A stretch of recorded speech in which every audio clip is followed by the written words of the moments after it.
Assalamualaikum warahmatullahi wabarakatuh. Allahumma sholli ala sayyidina Muhammad wa ala ali sayyidina Muhammad. Talabul ilmi faridatun ala kulli muslimin wa muslimat. Menuntut ilmu itu wajib bagi orang muslim laki-laki maupun perempuan. Hadirin rahimakumullah, sejatinya hidup tanpa ilmu bagaikan hidup tanpa nyawa. Sedangkan hidup tanpa nyawa bagaikan mayat hidup. Dengan ilmu hidup bisa jadi mudah. Dengan iman hidup bisa jadi terarah. Dan dengan seni hidup bisa jadi indah. Mari kita menuntut ilmu bersama-sama. Mudah-mudahan kita semua bisa berilmu amaliyah dan beramal ilmiah. Ini ibu-ibu biasa kalau marah sama anaknya kan keluar sumpah-sumpahnya tidak enak. Kurang ngajar, setan. Nah bilang anaknya, bleh. Masa anaknya dibilang setan? Kurang ngajar, kambing. Bleh. Jadi ibu kalau marah sama anaknya boleh marah tapi jangan keluar sumpah yang jelek-jelek. Boleh keras suara tapi sumpahnya yang bagus-bagus. Ih, anak saya kurang ajar betul. Mudah-mudahan kau jadi ustadz seperti Dasat Latif. Boleh sumpah seperti itu. Mudah-mudahan kau jadi dokter yang soleh. Sumpah seperti itu. Jangan sumpah yang tidak enak. Kurang ajar. Mudah-mudahan tabrak kau beca. Betul lah beca. Islam dirimu, lahir Islam, khitan Islam, akad nikah Islam, tapi belum tentu kau mati dalam keadaan Islam, bos. KTP-mu Islam, tapi belum tentu kau mati dalam keadaan Islam. Ayat ini tiap Jumat dibacakan. Tidak sah khutbah Jumat kalau tidak dibaca ayat ini. Jangan kamu mati illa kecuali wa antum muslimun, dalam keadaan beragama Islam. Berarti ada orang Islam matinya kafir. Siapa mereka? Insya Allah kita tidak akan mati dalam keadaan lagi sabung ayam, judi, sabung ayam. Tiba-tiba digrebek sama kapolsek, dikejar sama polisi, lari tembak peringatan, pak, masih lari tembak lagi, pak, masih lari tembak lagi, pak, 3 kali tembak peringatan, masih lari, ditembak kakinya, tung, kakinya ditembak, kepalanya dikena. Polisi India. Insya Allah kita tidak akan mati dalam keadaan berjudi. Tapi yang bisa membuat kita mati dalam keadaan kafir apa? Mulut. Habis mabuk, lempox, campur lem tikus. Beleng-beleng.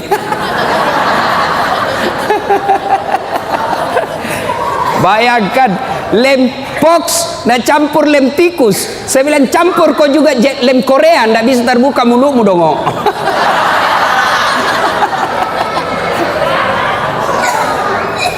Ngelem, ngelem, mabuk. Pas mabuk pak, diambil motornya. Bayangkan pak, orang mabuk setengah naik motor, tiang listrik dikira aspal. Pak, mati, mati kafir kok cilaka. Coba, pas tabrakan dia tabrak listrik, pak, dia bangun. Siapa kasih pindah tiang listrik di sini? Bisa pintu tiang listrik dikasih pindah. Insya Allah kita tidak akan mati dalam keadaan berzina. Ada duda di sini? Ada duda di sini? Ada. Dilarang menikah sama anaknya. Akhirnya dia pergi berzina. Umur 60 tahun. Makan obat kuat. Dia makan 2 biji. Pergi cewek usia 25 tahun. Overdosis. Serangan jantung. Mati. Mati di atas perut. Inna lillahi wa inna ilaihi.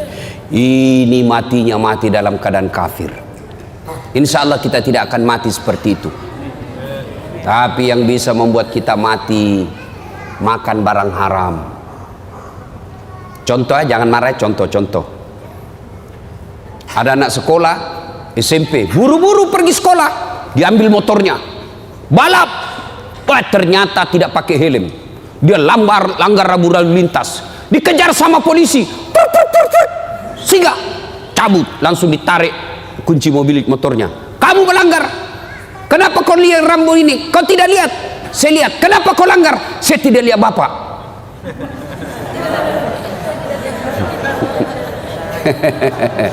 Tell me lagi ini adik-adik, aduh, telat mikir. Nah ini 250.000 di sidang. Banda ada uangku pak, atur damai. Nah 50.000. Mana ada uang saya 50.000 pak? Saya cuma punya uang 30.000. Ah sudah tidak ada uangnya, melanggar lagi. Jadi bagaimana? Nah sudah, mari 20.000, ku ambillah 10.000 beli bensin. Diambillah 20.000, dia pergi warung Coto Makassar. Dia makan 2 mangkok Coto 28 ketupat. Kenapa? Ketupatnya gratis. Kekenyangan, keluar, tabrak geng motor, pak, mati kafir. Kenapa? Ada barang sogok dalam perutnya. Auzubillah min dzalik. Nah, itulah sebabnya tiap Jumat kita diikatkan wala tamutunna illa. Sadaqallahul adzim. Maha benar Allah dengan segala firman-Nya. Ibu bapak, saudara-saudara sekalian, teristimewa yang kita muliakan, guru kita, ustadz kita, guru Hafiz, saya belum sempat kenalan namanya, Al-Mukarram Sayyid Muhammad, yang sama-sama kita muliakan dan mudah-mudahan dirahmati oleh Allah Subhanahu wa taala. Jangan bandingkan muka saya dengan Sayyid ya, pasti saya tenggelam. Jangan bandingkan hidungnya dengan hidung saya, kalah saya ya. Ibu bapak, saudara-saudara sekalian, dalam Al-Quran ada 3 perintah Allah yang sifatnya serangkai. Ada yang tahu? Saya ulang, dalam Al-Quran ada 3 perintah Allah. Berapa? 3. Serangkai. Artinya tidak diterima perintah yang satu apabila rangkaiannya tidak dilaksanakan. Dia harus dilakukan bersamaan. Ada yang tahu adik-adik? Saya kasih hadiah. Ada yang tahu? Perintah yang pertama, dengar baik-baik. Perintah serangkai yang pertama, atiullaha wa atiur rasul. Taatlah engkau kepada Allah dan taat kepada Rasulnya. Artinya taat kepada Allah, sholatnya baik, zakatnya baik, tapi mengkhianati Nabi, tidak mengakui Muhammad sebagai Nabi, maka taatnya kepada Allah ditolak. Sebaliknya, taat kepada Rasul, Senin Kamis lancar, tahajud tiap malam, tapi tidak bagus akidahnya kepada Allah, taatnya kepada Rasul ditolak. Yang kedua, perintah serangkai yang kedua, ada yang tahu? Ada yang tahu? Ayo saya kasih hadiah kalau ada yang tahu. Yang kedua, aqimis shalah wa atus zakat. Dirikan solat, tetongangi sampajange, pasui sekemu. Tahu artinya itu? Ini bahasa Paris, Pare-Pare dan sekitarnya. Perintah serangkai yang kedua, dirikan solat, tunaikan zakat. Artinya orang yang mendirikan solat tapi tidak membayar zakat padahal sudah mampu, maka solatnya akan ditolak. Sebaliknya, orang yang bayar zakat, zakat harta dia tunaikan, zakat fitrah dia bayar, tapi tidak solat, zakatnya akan sia-sia. Perintah serangkai yang ketiga, ada yang tahu? Ada yang tahu? Ada? Yang ketiga, anis kurli wali-wali baika. Bersyukurlah engkau kepada Allah, tapi jangan lupa bersyukur kepada kedua orang tuamu. Jadi perintah serangkai ada berapa, Dek? 3. Ada yang tahu? Ulang? Ada yang bisa ulang? Ada yang tahu? Coba angkat tangan yang bisa. Ayo, ayo. Ah, ini. Ayo ke sini. Sini. Ayo. Ya. Coba. Ya. Ayo, siapa namanya, Dek? Ihsan. Siapa? Ihsan. Sebelum menjawab pertanyaan tadi, pertanyaan passwordnya. Siapa namanya neneknya Ustadz Dasad?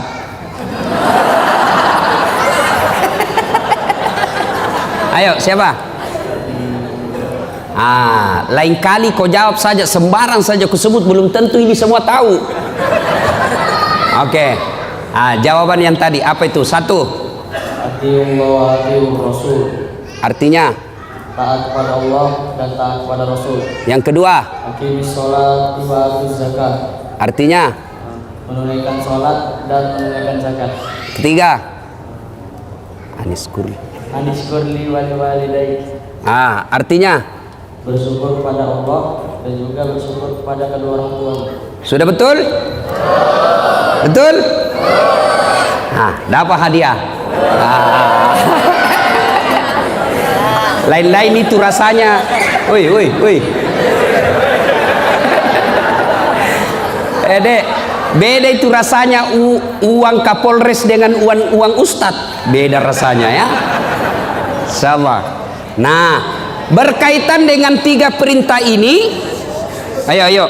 Berkaitan dengan 3 perintah ini, maka saya akan membahas yang ketiga. Aniskurli wali. Bersyukur kepada Allah dan bersyukur pula kepada kedua orang tuamu. Artinya, ada anak remaja hitam jidatnya gara-gara sholat, hafal Quran, Senin Kamis dia puasa, tiap malam dia tahajud, malam Jumat dia itikaf di masjid, kemudian membersihkan masjid, ikut ngajar ngaji di masjid, tapi durhaka kepada kedua orang tuanya. Bapaknya dia hianati, ibunya dia keluarkan air matanya. Kata Nabi, demi Allah, jangankan masuk sorga, baunya sorga diharamkan bagimu. Nah, adik-adik sekalian, saya ingin menyampaikan beberapa kisah anak durhaka. 1, ada pemuda, Pak, bagus agamanya, ibadah saja kerjanya, bagus amalnya, akhlaknya baik. Apa dosanya Jurais sehingga dihukum Allah? Suatu ketika lagi sholat sunnah, Allahu Akbar, dipanggil sama ibunya, Jurais, Jurais sini kamu. Bingung Jurais, saya sholat atau jawab panggilannya ibuku. Dipanggil kedua kalinya ibunya, Jurais, sini kamu. Jurais tidak menjawab, bingung, saya lanjutkan atau saya sholat. Akhirnya apa? Dipanggil 3 kalinya, Jurais, sini kamu. Tidak menjawab. Ibunya pun tidak tahu kalau Jurais lagi sholat. Marah ibunya lalu bersumpah. Marah ibunya dan bersumpah, ya Allah, setengah mati aku hamilkan. Ibu-ibu masih ingat waktu hamil? Masih ingat? Bu, halo Bu, masih ingat waktu hamil? Enak enggak? Oh, itu ibu-ibu hamil Pak, enggak ada enaknya. Jalan setengah mati, duduk setengah mati, tidur sebelah kanan nyamping sesak napas, nyamping kiri poso. Satu saja gayanya kalau sudah hamil, gaya pasrah. Coba, dia bilang ibunya, Jurais, setengah mati ku hamilkan, setengah mati ku lahirkan. Ibu-ibu masih ingat waktu melahirkan? Ada ndak ibu-ibu melahirkan senyum? Ada ibu-ibu melahirkan keluar kona, tidak, pasti setengah mati.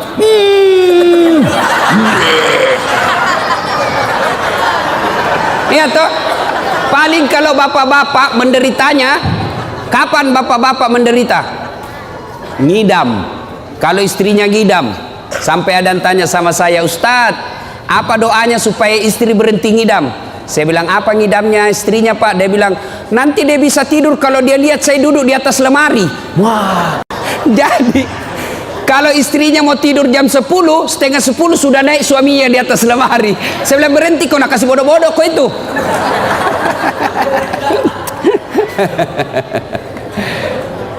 Dia bilang ibunya Jurais, setengah mati aku hamilkan, setengah mati aku lahirkan, masa saya panggil dia tidak jawab. Ya Allah, keluar sumpahnya ibunya Jurais, jangan mati Jurais sebelum ketemu orang jahat.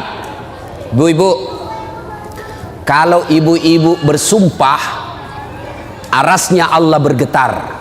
Maka ibu kalau marah sama anaknya, jangan sembarang sumpah. Ini ibu-ibu biasa kalau marah sama anaknya kan keluar sumpah-sumpahnya tidak enak. Kurang ngajar, setan. Nah bilang anaknya, bleh. Masa anaknya dibilang setan? Kurang ngajar, kambing. Bleh. Jadi ibu kalau marah sama anaknya, boleh marah tapi jangan keluar sumpah yang jelek-jelek. Boleh keras suara tapi sumpahnya yang bagus-bagus. Ih, anak saya kurang ajar betul. Mudah-mudahan kau jadi ustadz seperti Dasat Latif. Boleh sumpah seperti itu. Mudah-mudahan kau jadi dokter yang soleh. Sumpah seperti itu. Jangan sumpah yang tidak enak. Kurang ajar. Mudah-mudahan nak tabrak kau beca. Betul lah beca. Saudara yang saya hormati, pendengar di Facebook saya berada di Masjid At-Taubah Kota Batam. Ini ada santri di sini penghafal Quran, kurang lebih 150 orang. Mudah-mudahan santri-santri ini menjadi pemimpin bangsa Indonesia, supaya bangsa Indonesia bersih dari koruptor, bersih dari pembohong. Masih mau kok? Nah, akhirnya ibunya Jurais bersumpah, ya Allah jangan mati Jurais ketemu orang jahat. Arasnya Allah bergetar, dikabulkan. Akhirnya apa? Jurais difitnah. Ringkas kisah, lahir anak ini. Begitu lahir, masih merah, masih orok, dipencet pusatnya sama Jurais. Ya fulan, anak, ngomong kau, siapa bapakmu? Demi Allah, siapa bapakmu? Dengan izin Allah ngomong ini bayi. Apa dia bilang? Bapakku bukan Jurais, bapakku pengembala kambing di tetangga desa. Apa dia bilang Jurais? Ku bilang memang bukan saya. Akhirnya Jurais bebas dari tuduhan itu. Coba adik-adik sekalian, Jurais, pemuda yang taat beribadah, dihukum oleh Allah gara-gara apa? Ibunya lagi memanggil dan ibunya pun tidak tahu anaknya lagi sholat. Itulah sebabnya ada 11 kewajiban anak kepada orang tua. Satu diantaranya adalah menjawab panggilannya. Ustadz, bagaimana kalau kita lagi sholat Ustadz, dipanggil sama ibu? Maka kalau dia laki-laki, misal baco, orang Bugis itu kalau anak laki-laki baco. Kalau perempuan ece. Banyak orang Bugis di sini? Banyak. Jago ini orang Bugis Pak. Kemana-mana saya ketemu orang Bugis. Saya ke Pulau Kijang, banyak orang Bugis. Saya ke Guntung, banyak juga orang Bugis. Saya pergi pelosok Kalimantan Timur, ketemu banyak juga orang Bugis. Saya pergi Singapura, ada Bugis Street. Saya pergi Sabah Sarawak, banyak juga orang Bugis. Begitu saya masuk penjara, banyak juga orang Bugis. Penceramah juga malam ini orang Bugis juga. Wah. Ibu bapak saudara-saudara sekalian, Jurais dihukum oleh Allah gara-gara apa? Dipanggil ibunya dia tidak menjawab padahal dia lagi sholat. Nah itu. Nah, kisah kedua anak durhaka, namanya Alqamah. Alqamah ini bagus sekali agamanya. Di mana Nabi dakwah, di belakangnya ada Alqamah. Di mana Nabi berjamaah, di belakang ada Alqamah. Tapi anehnya, ketika sakaratil maut tidak bisa mengucapkan 2 kalimat syahadat. Sakaratil maut dibimbing oleh Bilal. La ilaha illallah. Alqamah coba bilang la. Tidak ada. Akhirnya Bilal lapor sama Nabi, ya Rasulullah, Alqamah sakaratil maut tidak bisa mengucapkan 2 kalimat syahadat, tolong Anda doakan. Nabi heran, kok bisa? Alqamah kan baik agamanya, dia selalu berjamaah, dia selalu ikut pengajian, bagus bacaan, kok bisa? Didoakan oleh Nabi, tetap tidak bisa. Akhirnya Nabi punya kesimpulan, pasti ada dosanya besar ini anak. Kau cari bapaknya. Bapaknya ternyata sudah meninggal. Cari ibunya, ketemu. Bilal berkata, Bu, mohon maaf, anak ibu si Alqamah sakaratil maut tidak bisa syahadat, mungkin ada dosanya sama ibu. Apa kata ibunya? Dia dapat sudah itu. Kurang ngajar itu anak. Setengah mati aku lahirkan, setengah mati aku hamilkan, setengah mati aku susui, setengah mati aku besarkan. Setelah ada istrinya, lebih sayang istrinya daripada saya. Disampaikanlah kejadian ini kepada Nabi. Nabi lalu bersabda, waduh, malopo dosa Alqamah. Dek nana salama ya tuan nanai, macilakai. Katanya besar dosanya ini Alqamah, tidak selamat dia. Panggil ibunya, atau saya yang datang sama dia. Panggil ibunya datang. Nabi bersabda, Bu, lihat anaknya, dia tidak bisa syahadat, tidak selamat kalau tidak dimaafkan sama ibu. Dia bilang ibunya, biar saja, biar rasa supaya kurang ngajar itu anak. Kata Nabi, Bu, kalau begitu lebih baik saya bakar api dunia daripada apinya neraka yang bakar. Karena kalau api dunia masih ringan dibanding api neraka. Kata Nabi, lebih baik saya bakar api dunia daripada apinya neraka. Ibunya katakan, silahkan. Nabi perintah, kumpulkan kayu. Kumpul kayu, nyala besar. Lalu Nabi tanya ibunya, ibu betul tidak mau maafkan anaknya? Betul ya Rasul. Kalau begitu angkat. Kata Nabi, angkat, lempar masuk ke bara api. Begitu mau dilempar masuk ke api, ibunya berteriak, tahan. Ya Rasulullah, jangan kau bakar anakku. Memang dia kurang ajar, memang diurhaka, tapi kedurhakaannya, kurang ajarnya tidak ada artinya ketimbang penderitaan saya menghamilkan dia 9 bulan dalam perut saya lahirkan hidup dan mati. Demi Allah, saya maafkan anakku ya Rasul, jangan kau bakar dia. Nabi tanya, betul ibu maafkan anaknya? Betul ya Rasul. Akhirnya Nabi katakan, letakkan dia. Lalu diletakkan. Dengan bersusah payah akhirnya Alqamah mengucapkan la ilaha illallah Muhammadar Rasulullah. Meninggal. Alqamah hidup pada zaman Nabi, baik agamanya, tapi menghadapi sakaratul maut dengan tersiksa. Gara-gara apa? Durhaka sama ibunya. Nah, adik-adik sekalian, kalau durhaka sama orang tua, biar hafal Quran tidak ada utamanya. Tapi saya yakinnya, ini adik-adik semua nih yang hadir di sini, saya yakin masuk hafal Quran salah satu tujuannya karena ingin membahagiakan orang tua. Ya kan? Ya adek ya? Adik-adik sekalian, hafal Quran sudah dapat pahala. Diharamkan disentuh api neraka bagi mereka yang hafal Quran.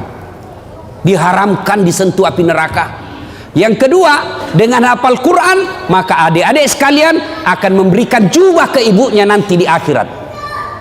Ketika dinda di akhirat karena hafal Quran, maka Allah berikan hadiah kepada adinda ini, adik-adik ini yang hafal Quran. Ambil orang tuamu masing-masing, kasih jubah kemuliaan karena engkau menghafal Quran. Maka bapak-bapak, ibu-ibu yang ada anaknya hafal Quran, bahagia bapak-bapak. Ada orang bangga kalau anaknya pintar bahasa Inggris. Ustadz, itu tetangga saya hebat Ustadz, masih kelas 1 SMP sudah hafal, sudah pandai bahasa Inggris. Kelas 3 dia sudah lancar bahasa Inggris. Apa hebatnya? Banyak yang pintar bahasa Inggris pak. Mana buktinya? Bapak jalan ke Inggris, anak-anak di Inggris bahasa Inggris semua pak. Betul, saya tidak main-main pak. Itu anak-anak di sana baru belajar bicara sampai pikun bahasa Inggris semua pak. Tidak tahu dia bahasa Bugis. Tidak usah, apa hebatnya pintar bahasa Inggris? Memangnya nanti kalau kita meninggal, anak kita sudah kita masuk kubur, anak berdoa, oh my God, please help me my mother. Ndaklah, ya. Lebih baik anak kita hafal Quran. Sekarang itu anak durhaka zaman dulu. Sekarang bagaimana model anak durhaka? Jam berapa Isya Ustaz? Berapa menit lagi? 2 menit lagi. Oh, sudah habis berarti. Anak durhaka abad modern. Kira-kira tahun lalu di Sulawesi Selatan ada anak usia 22 tahun. Lepas dari di apa itu opname karena dia penyakit diabetes.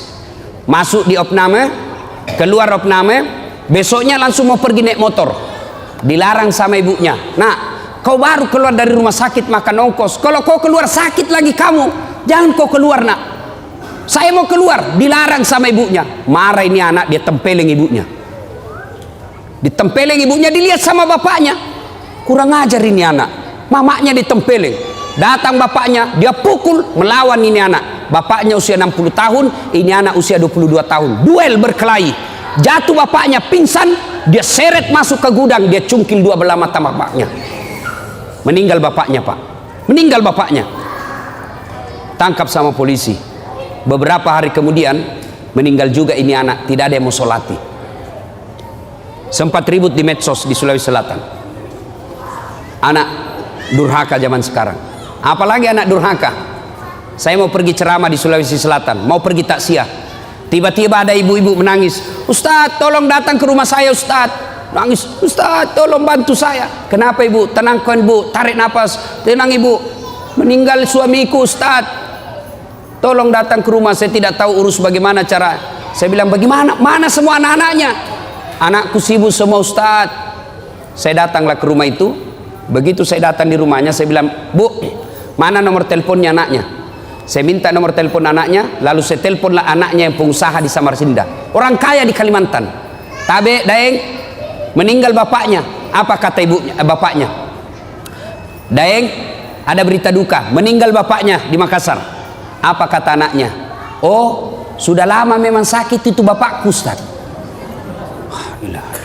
Jadi saya bilang, jadi bagaimana Daeng? Ditunggu atau tidak? Apa jawabannya? Tidak usah ditunggu, Ustaz. Biar saya pulang tidak merubah keadaan. Jadi bagaimana? Silakan kirim SMS nomor rekeningnya Pak Ustadz. Biaya pemakaman dan pengurusan jenazah saya transfer, Ustadz saja yang ngurus. Anak durhaka, Pak. Bapak mau punya anak seperti itu? Mau punya anak seperti itu? Tentu tidak mau. Mau punya anak yang soleh dan soleha? Mau punya anak yang soleh dan soleha? Masukkan ke pondok anak kita. Coba kalau anak kita di pondok, Pak.